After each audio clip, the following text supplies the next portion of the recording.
Manufacturing Skills Standards Council, and Mr. Paul Perkins, President of Amatrol.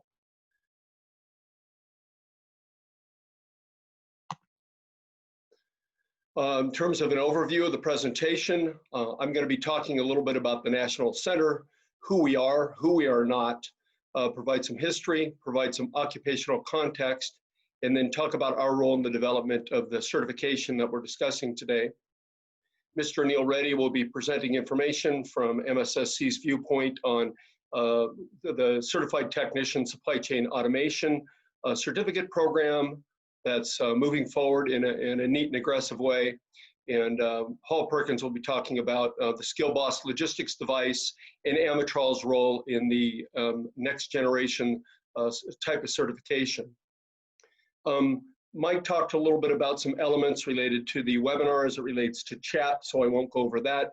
But the webinar is set up for 45 minutes, which will be about 40 minutes of Q&A, but we've allocated up to 40 minutes for presentation, and then at the back end, we've allocated about 15 or 20 minutes for Q&A. So actually, we'll be live running for about an hour. After the webinar, Mike talked about the fact that the video link and the presentations will be sent out to everybody in attendance.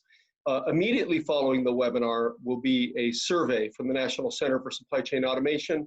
We need that sort of data in order to meet some compliance items with the National Science Foundation, and we like to find out what's going on out and about in the community.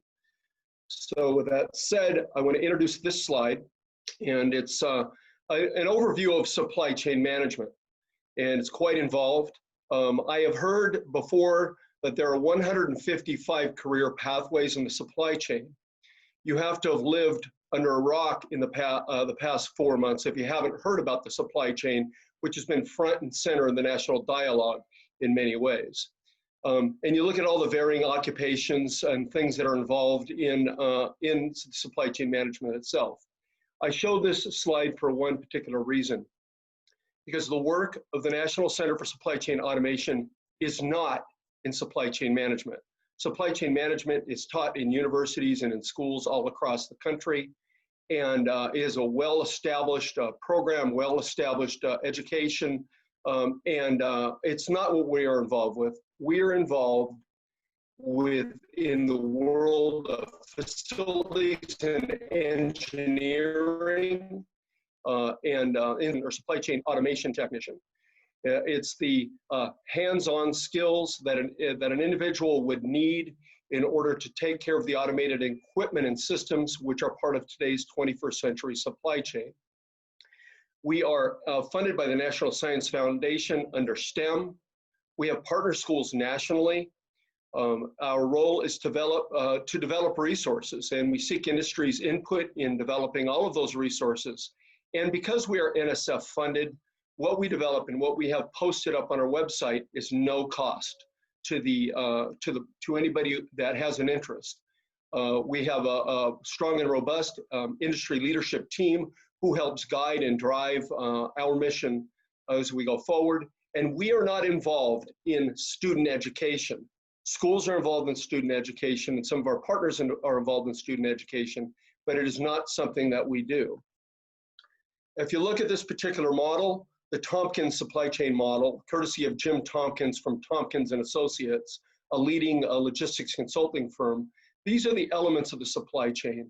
If you look toward the middle of the slide, you see make, move, and store.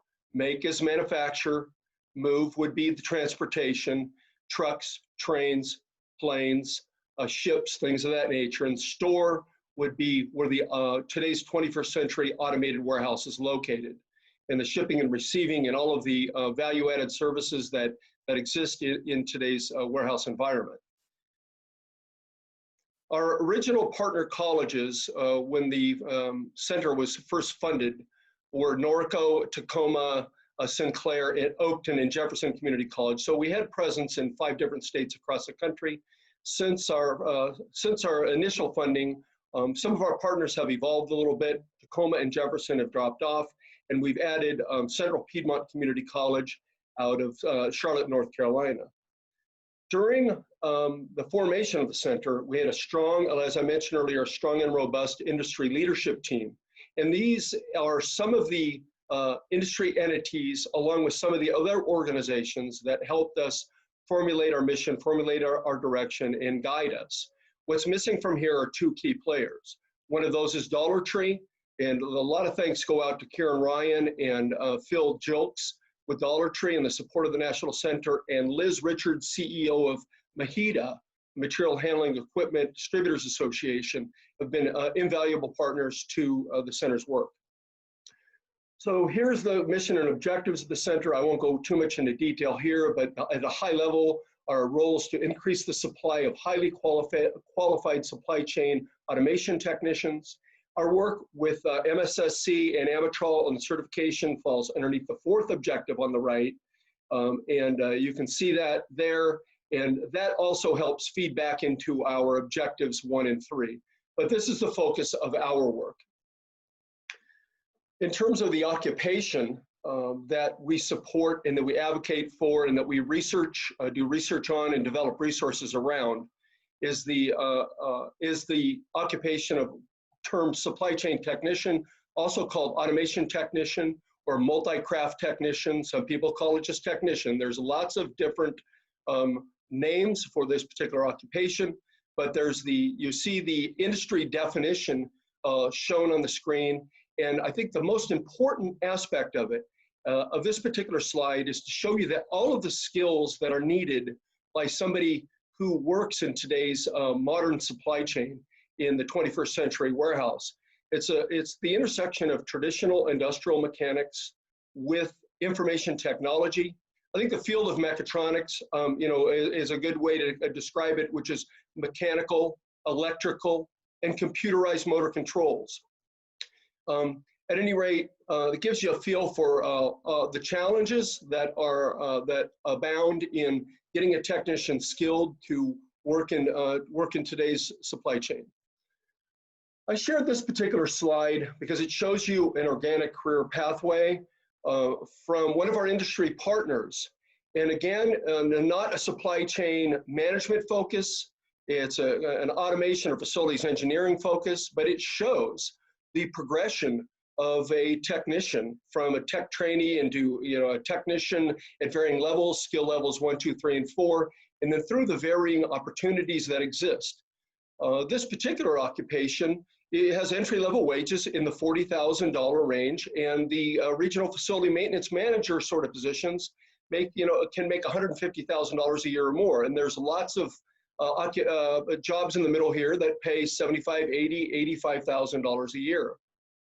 And so it shows the career pathway, and it's the reason that NSF has funded the National Center. The National Science Foundation, through the ATE program, is focused on technician education and technician education with career pathways that pay living wages at a foundational level.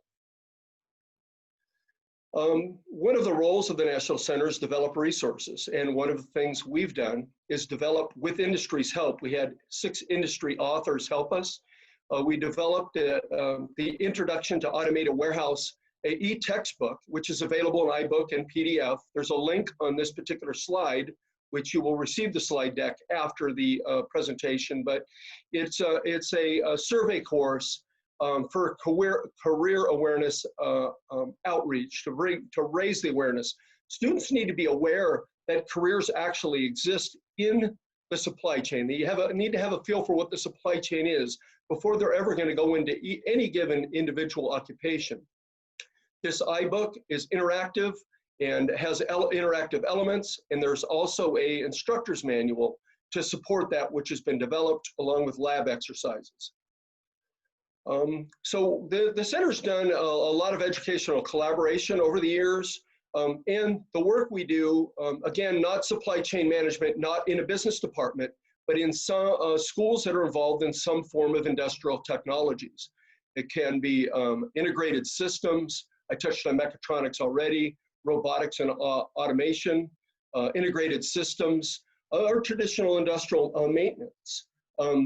And focused on educating technicians, and they must have, either have or planning to have training labs so that folks can learn the hands-on skills behind this occupation. The National Center looks for champions, is not interested in academics who are retired in place. We need people that are willing to work with us to drive this mission forward. That's true in our work, and that's true as it relates to the adoption of the certification program. The National Center also, through its work, its workforce development forums, has, we did 16 different workforce development forums with industry and educators in 14 states. Through all of that work, we did over 60 different colleges and technical schools were involved. We physically visited about 34 different schools. As a result of that, we've compiled a list of schools across the country that educate technicians. We have that list posted up on our website, and there's a link on this slide to access that. This is a slide that just gives you a view of the states that have a concentration of supply chain related activity. But basically, the takeaway is the darker the state on the slide, the more activity there is in the supply chain. This is a slide that Swisslog shared with us, and it gives you a feel for what's going on in today's automated 21st century warehouse. As you drive along the highway, you might see that big building on your right. Looks pretty plain on the outside. You have no idea what's going on in the inside of those big logistics buildings. This is a sample of many of the technologies that are involved. And there's everything from shuttle systems to AGV cranes, ASRS systems, goods to person systems, and things of that nature. The investment inside of one of these buildings can be anywhere from a low end of $5 million up to a high end of $200 million in automated equipment and systems.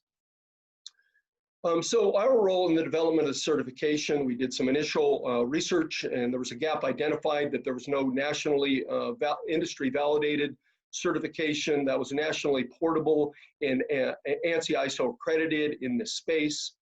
We had shared that with our partners, and through that process an MOU was developed between MSSC and MHI for the initial development stages. The National Center's role was to be a convener of industry experts. We played that role, gathered all of that data, and then ended up sending that on to MSSC for their development of first the draft, then the actual finalized industry validated skill standards. Our people that were involved in our initial research were large consumer good retailers, package shippers, people who handle the boxes, and of course the automated system suppliers. The people from the National Center from our industry leadership team were involved in the validation of the skill standards, were involved in the validation of the assessments, and then the design of the SkillBoss logistics device that Paul Perkins will be talking about shortly. We've also been integrally involved in a detailed review of the e-learning, which is tied to this whole system to make sure that it all crosswalks. Going forward, our role is one in which we will be raising awareness about the certification. The National Center is an honest broker. We have no financial benefit in the success or lack of success of what we're working on. This is a quick slide, a little bit of industry data. It shows you the growth of e-commerce over the past 10 years. And you can run this back all the way to 20 years ago when e-commerce was first starting as a catalog businesses. But something interesting between 2019 and 2020 was the initial forecasted growth in e-commerce activity in the US. This is total US retail sales, the growth of $85 billion.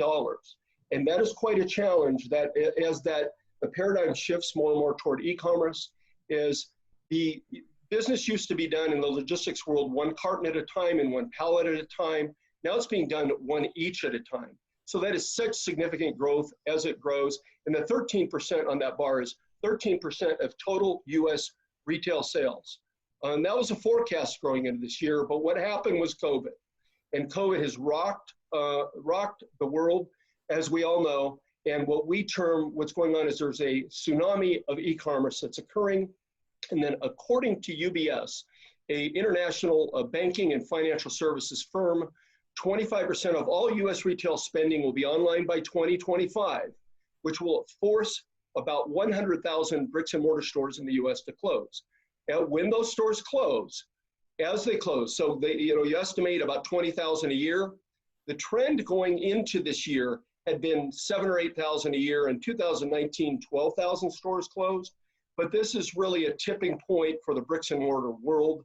And all of that business is moving online into today's automated 21st century warehouses. So this quote was from the Wall Street Journal, 6/30/2020.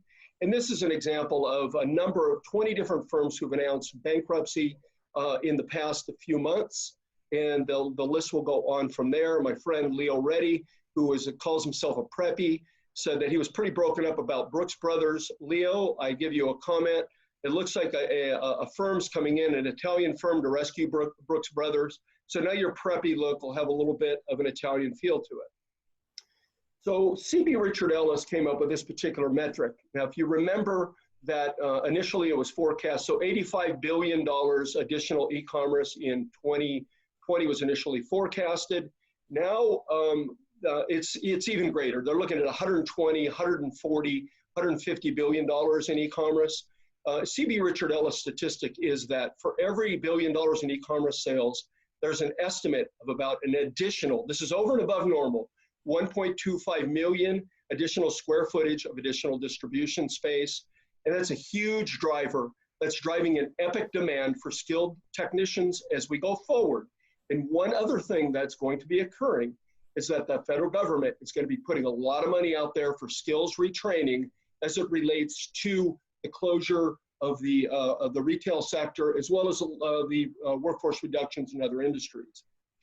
With that said, I said I'm the industry liaison for the National Center for Supply Chain Automation.